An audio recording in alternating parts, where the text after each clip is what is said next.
In Los Angeles, detectives have arrested a 57-year-old ex-police mechanic in connection with the murders of 10 people. At about 9:20, we made an arrest here in the 1700 block of 81st Street of the suspect that has been known to many as the Grim Sleeper.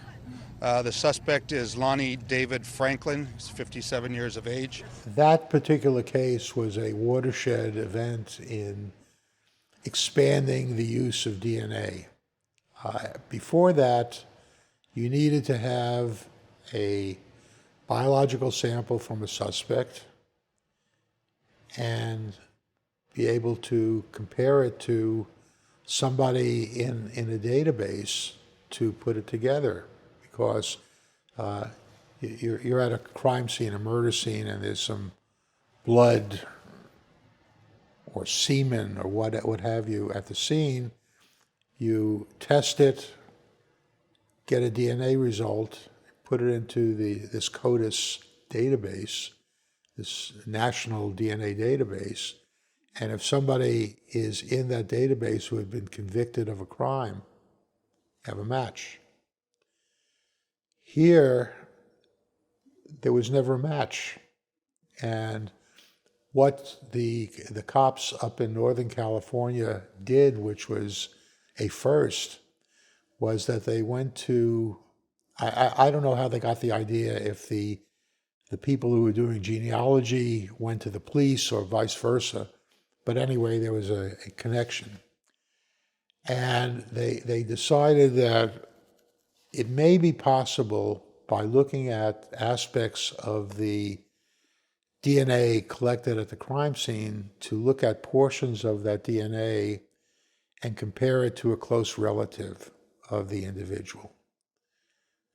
So this takes a lot. It's not a straightforward thing. You need to have people who are familiar with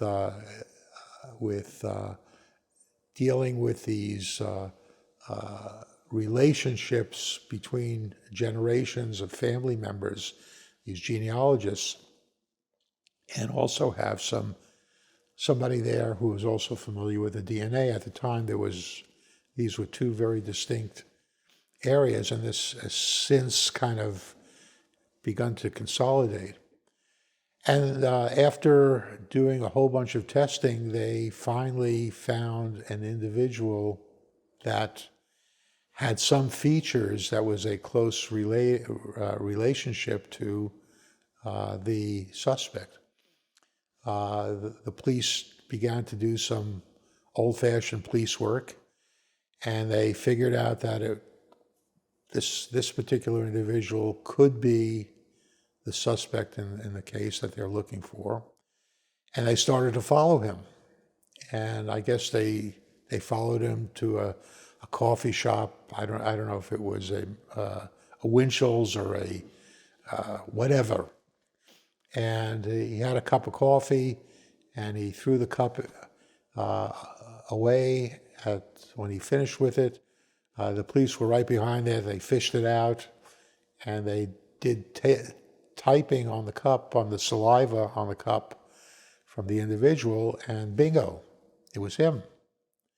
So that was a huge turnabout from the way DNA had been done before. It just opened up all kinds of new possibilities that were just dreams prior to that.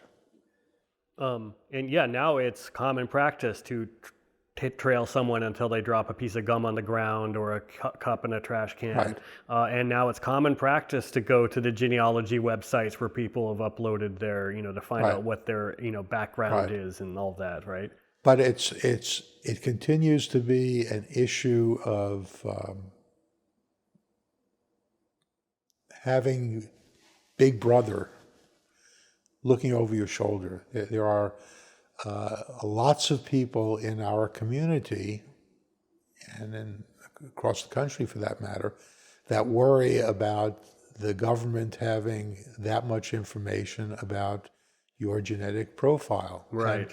And there's a reasonable argument there, because if you imagine that DNA at some point is going to be able to tell if you are predisposed to a particular disease, and if insurance companies can get access to that information, they may not want to sell you insurance, or say it's a pre-existing condition and you're just not covered.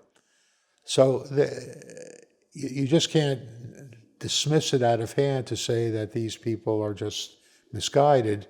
They do have a point, and the solution to this is to have enough government controls and oversight that it's not misused. Right. So the Grim Sleeper turned out to be a guy named Lonnie Franklin Jr., and he was active primarily in kind of south central LA. I believe he was killing sex workers primarily. He was convicted, and he ultimately died in prison, I think, from an illness.